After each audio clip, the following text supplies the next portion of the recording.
les pires fromages à ne jamais acheter et je vais aussi te partager les meilleurs parce que bien évidemment qu'on est ici pour partager les bons conseils. Oui, je sais, on adore tous le fromage, moi le premier, mais on est bombardé de pubs à la con, de marketing incroyablement bien fait pour les personnes qui n'y s'y connaissent pas. C'est bon pour ça que je fais cette vidéo pour t'aider, toi, oui, derrière cet écran, à faire des meilleurs achats. Donc, j'espère vraiment que ça va t'aider. À la fin de cette vidéo, tu auras un classement complet du meilleur au pire.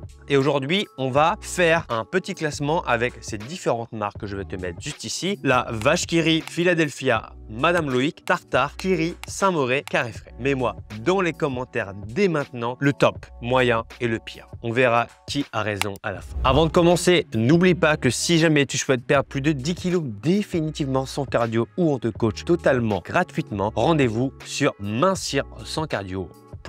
Alors, sur le classement des différents fromages, je me base essentiellement sur 1. Le nombre d'ingrédients, 2. Le nombre d'additifs qui pour moi est très important, ce qui fait passer un produit de transformé à ultra transformé à peu transformé. Donc, c'est ça qui est hyper important. Et la qualité des ingrédients et le niveau de protéines, mais aussi colorants, les conservateurs, l'origine du lait, etc. Pour rappel, tout ce qui est colorant, eh bien, on va avoir tout ce qui est jaune de tarte, racine, E102 et le rouge Allura E129 qui peuvent provoquer des réactions allergiques. Ensuite, pour les conservateurs, on fera gaffe au sorbate de potassium E202 et le benzoate de sodium E211 qui sont couramment utilisés dans les fromages à pâte à tartiner. Alors en numéro 1, on va avoir la vache qui rit. 3 additifs pour la vache qui rit, qui est un produit de piètre qualité car le fromage est reconstitué, il n'est pas super bon pour toi. En numéro 2, on va avoir le Philadelphia avec lui 4 additifs qui en fait un produit ultra transformé. En numéro 3, on va avoir le Carré Frais. Attention, quand je dis numéro 3, c'est pas que c'est le numéro 3 dans la liste, d'accord? C'est juste que je te les donne par désordre. Et après, je te ferai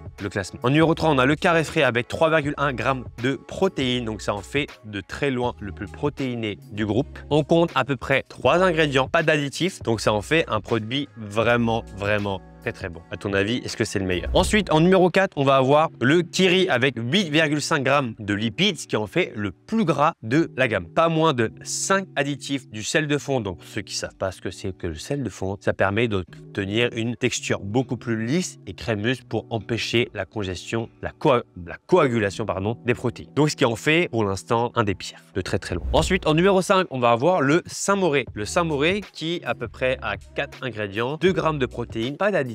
Donc ça en fait aussi un très bon produit et pour ma part j'adore le goût du Saint-Moré. Ensuite en numéro 6 on va avoir le Tartare avec combien d'additifs? 0 additifs, 6 ingrédients, top avec un petit goût sympa de persil et d'ail que j'adore vraiment énormément. Et ensuite en numéro 7 on va avoir Madame Loïc. Donc je l'ai jamais goûté celui-là personnellement, il y a 3 ingrédients, il y a 0 additifs, donc ce qui en fait aussi un très bon produit. Donc en termes de calories, comme tu as pu le voir, on se situe à peu près entre 25 et 55 calories par portion, ce qui reste convenable. Et ensuite, par ordre de classement, donc selon moi, attention, ça reste mon avis. Donc en numéro 1, dans les meilleurs, donc le meilleur, on aura le Carré Frais. En numéro 2, on a le Saint-Moré, très bon. La différence avec le Carré Frais, c'est que je le mets en numéro 1, le Carré Frais, parce qu'il a plus de protéines que le Saint-Moré, mais les deux sont des très bons produits. En numéro 3, on va avoir le Tartare, très bon produit, pas d'additifs, aucun problème, let's go. Numéro 4, Madame Loïc, toujours pareil, très bon produit, donc je l'ai jamais goûté, donc c'est compliqué, parce que tous les autres produits, je les ai déjà goûtés, j'ai un avis dessus. Mais Madame Loïc, je ne l'ai jamais goûté, donc je ne pourrais pas te dire le goût que ça a. Donc n'hésite pas à me le dire dans les commentaires. Ensuite, en numéro 5, là on passe dans les pires. Donc parmi les pires, en numéro 5, on a la Vache qui rit qui contient 3 additifs. Le Philadelphia, celui-ci en